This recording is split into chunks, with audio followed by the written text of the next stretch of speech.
What's up, everyone? 11 house guests have fell off the wall, leaving one person up there as the brand new head of household. Things are going to change up this week as we have a new head of household crowned and a brand new target on the horizon. We have got so much to talk about, guys, so welcome to your live feed update. So, ladies and gentlemen, last night we saw Whitney leave the Big Brother house and a brand new head of household is being crowned, and the new head of household is Derek X. A huge congratulations for Derek X for lasting so long on the wall and outlasting obviously everybody else. When he went down, he did offer Alyssa and Xavier safety for them to throw themselves off the wall so he would consolidate his victory. I still think he probably would have won anyway, but a huge congratulations to Derek X. I'm going to throw it to you folks straight away. Let me know in the comments. I know a lot of you are going to be ecstatic about this, but let me know in the comments how you are feeling with Derek X as the brand new head of household in week 5 of Big Brother 23. Now, in regard to have-nots, the Kings decided that they would volunteer to become the new have-nots. Even though Sarah Beth's birthday is actually coming up this week, there was kind of the worry of nobody wanted Sarah Beth to be on slop on as a have-not for her birthday, but luckily there was only three people who become have-nots this week. So our brand new have-nots are Alyssa, Christian and Xavier. Now let's start talking about the important stuff. Everything about Big Brother is important, but the really important stuff that we're going to hear about is who is the target. Now, whilst Derek X is the head of household, I've straight away got to involve Tiffany in this conversation. Okay, straight away, Tiffany, she's brilliant. I've literally got a smile on my face just thinking about the gameplay she's doing. It's just, it's so rewarding and enriching as a Big Brother fan to watch people play the game this hard. Tiffany straight away is talking to Christian. She's schmoozing him. She's talking him up and she's having this long, deep conversation with him. And obviously, Christian might, in a little bit way, feel a little worried now. You know, he just came out of power. You know, that's a big change mentally as well. You know, when you've been safe all week, then all of a sudden you're one of the mere Big Brother peasants again, you know. Christian's obviously feeling a bit weird, I would imagine. So Tiffany is there to comfort him as always. And then straight away, what did Tiffany do? She goes up to Derek X's head of household room and says Christian needs to be the target this week. And guess what? Derek X says, I agree. So Tiffany automatically, straight away there, it doesn't even matter if she made the influence on Christian being the target, because obviously Derek X's mind seemed set there anyway. She is there. She is making sure she's involved in the decision-making process, and she is there also alongside the target, making them feel okay and making people go, oh, I really like Tiffany, because just in case Christian does stay this week, guess who he's going to... I said this last week. I said, guess in case Whitney stays, you know, Whitney's going to be running to Tiffany, and guess what? If Christian stays, Tiffany is also going to be running... Christian is also going to be running to Tiffany. She is incredible in the way she is playing this game.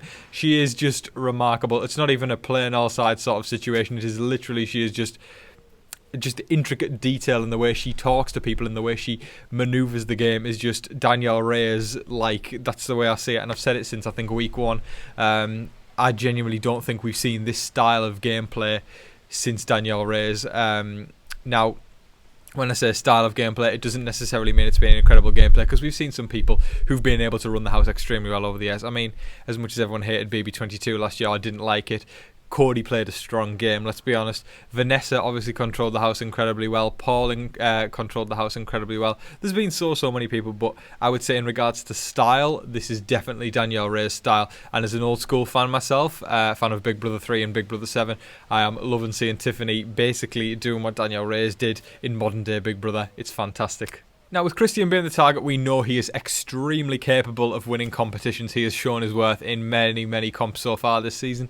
So Derek X is planning a backdoor this week. We love ourselves a Big Brother backdoor just before a jury. It's going to be a good week, folks, especially with the backdoor plan in place. So Derek X is planning on putting 2, obviously, pawns on the block in the form of a potential joker. We haven't had a confirmed joker yet there. It's, I would imagine, y'all say it with me, I think it's going to be Brittany, because, you know, Brittany is shown herself to be the pawn so far, but we of course know Brittany goes into an interesting state when she is on the block as a pawn. Obviously, you guys have seen me stick up for Brittany because we don't know what it's like to be in there, but it would make sense for Derek X to put Brittany up as the pawn, and the other pawn would be Sarah Beth, because obviously Sarah Beth has thrown some interesting thoughts into the game this week and pushed those thoughts quite hard, and people have gone, whoa, Sarah Beth, slow down, and I think as a result it feels fair to put her up on the block as a pawn. So very likely this week we're going to be seeing Brittany and Sarah Beth as the initial nominees. It could be Big D and Sarah Beth, it could be Arza and Sarah Beth, but I would imagine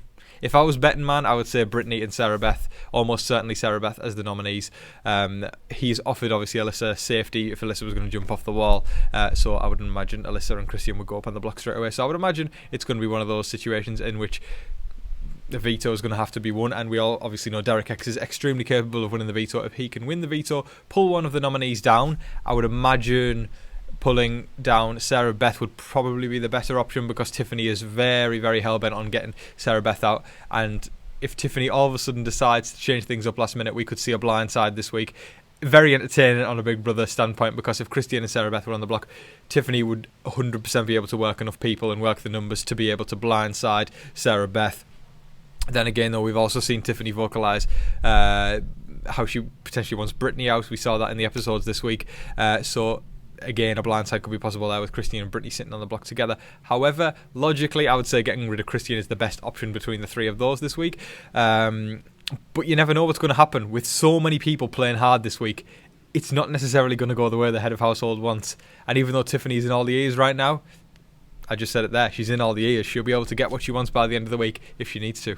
Interesting dynamics between DX, Derek X, and Hannah and Tiffany as a three right now, because we saw in the episode last night, we saw Tiffany talking about how she kind of wants Hannah to be her Big Brother protege. She wants to take her here to the end. She kind of sees Hannah as a younger version of herself, which is awesome. They're both brilliant players, but obviously we know Hannah is like that with Derek X. But for the cookout's sake, I think Hannah is willing to get rid of Derek X just for somebody in the cookout to win Big Brother 23. So obviously Tiffany's feeling very, very tight with Hannah, and she continued to say the word royal flush, or the words royal flush, royal flush, royal flush in front of her.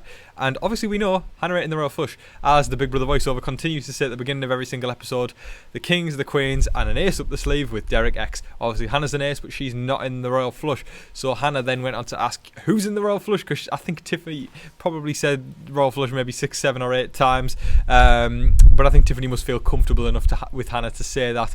And then Tiffany played it off as if, she was sort of saying, I can't remember whose idea it exactly was. I think it might have been Carlin's or Xavier's, from one head of household to another. She played it off extremely well. I think a lot of Big Brother players would fumble in that sort of situation and panic and not know what to say and end up looking like they were the person who created the alliance, but Tiffany did not do that. She managed to just kind of shift it off her. She was a key part of obviously getting that group together. She's a key part of everything in that house, Tiffany, so she was great to do that. And I think initially viewers would probably be thinking, myself included, would think, Hannah's probably feeling a little betrayed by Derek X, that he didn't tell her about that, but she seemed alright about it. Listen, the thing I love about Hannah is the fact that, she never makes irrational decisions, even though she's extremely tight with Derek X, like incredibly tight. She didn't act irrationally, she didn't act mad, she didn't do anything crazy. She just takes the information in. She's got it in the holster. She's got it ready if she needs to go and shoot it out. So she's a really good player in my opinion, Hannah. I can understand why Sarah Beth was pushing her name. She obviously did it in a harsh way that got her a target on her back, but I totally understand it, because Sarah Beth is acknowledging, probably a lot more than other people, that Hannah is a huge threat. So a fantastic read from Sarah Beth, and kudos for incredible gameplay from Hannah. As it got later into the evening, the thought of Sarah Beth potentially being a pawn was still there. It was still there, and I'm still convinced she could still be a pawn, but it was kind of shifting towards the jokers again. It would kind of make sense to just put 2 jokers on the block. It's an easy get out. So the idea of Big D and Brittany was kind of thrown around. I would say Arza is the least likely of the pawns of the 3. Arza started extremely strong with a great social game. Had that bit of a ropey week when Xavier was head of household, because she was obviously trying to push certain names extremely hard, more specifically not pushing Brittany's name to not go on the block, so it was kind of pushing for someone not to be nominated, so that kind of damaged her slightly. She's taken a back step, she's taken a breather. Arza is in a strong position socially, and she lasted a while on the wall comp as well last night, so I wouldn't put it past her if she can win comps in the future. I'm amazed by this cast. I genuinely am. Like, listen, we're in the 5th week, we're just starting the 5th week now, and I can't remember that. Listen, I love Big Brother every single year. I don't care what anyone says. Listen, I know people didn't like Big Brother 22 very much, but listen, as long as we've got a season, I'm happy. Yes, my favourites, Janelle and Kesa, went out extremely early. I love those guys to bits. They are like old school. Man, they're just legends in my opinion. But do you know what? It's still Big Brother, and we're getting to watch this social game play out, and it's really, really enjoyable every single year for me anyway. But this year, man, just the cast and the gameplay and it's just excitement. I'm literally lost for words talking about it. I think it's brilliant, and I literally just went off on that tangent there just from talking about how Arza recovered from a weak social game, or from a strong to weak. So like just talking about these peaks and troughs that all these different house guests are having. Some are just like that, some are going whoa, and some are going like that, and it's just amazing. That was my incredible visualization of a graph there, folks, of gameplay. But you know what I mean. I mean, as Big Brother fans, a lot of you will be agreeing with me that it's just so gratifying and incredible feeling this season to see people playing the game hard and really wanting to win that money. That is all of your live feed updates for today, folks. I thoroughly hope you all enjoyed watching. I had an absolute blast recording. The weather is very, very nice today, folks, so I'm just enjoying recording outside whilst I'm on my getaway for the week. But folks, I really appreciate you all watching every single day. It just means the absolute world to me that you all tune in every single time. I'm just massively grateful to you all, and I think we've got one hell of a week ahead of us with Derek X as the new head of household, and him really going for a power play this week. He's playing the game. He's not going, oh, let's do what the house wants. He is going for a backdoor of the biggest comp beast in the house. This is what we like to see. Derek X is probably the second biggest comp beast in the house, and he's going, okay, there's only room for one of us in this house, and he's literally trying to take one of them out. This is amazing. This is people playing the damn game, and I love it so much. But folks, I'd love to hear your thoughts. Obviously, you can see I'm extremely happy and excited about this week. I'd love to hear your thoughts in the comment section below. How do you feel that Whitney was evicted? How do you feel with Derek X as the new head of household? Are you happy with Christian as the target this week? Who do you think is going to be the target this week? There's so much to talk about, because I mean, listen, things can change up. Christian might not even be the target come tomorrow or today, so listen, things can change, and that is Big Brother. Expect the unexpected. But folks, again, I've got to thank you all so much for watching. I appreciate every single last one of you. I'll say as I always do, make sure you're staying safe, staying positive, and staying healthy out there, and be kind to one another, as I always say. That's important. It's super important, folks. But in the meantime, please don't forget to like, share, comment, and subscribe. But until your next live feed update, I've been your host, Tom Vasey. Good night.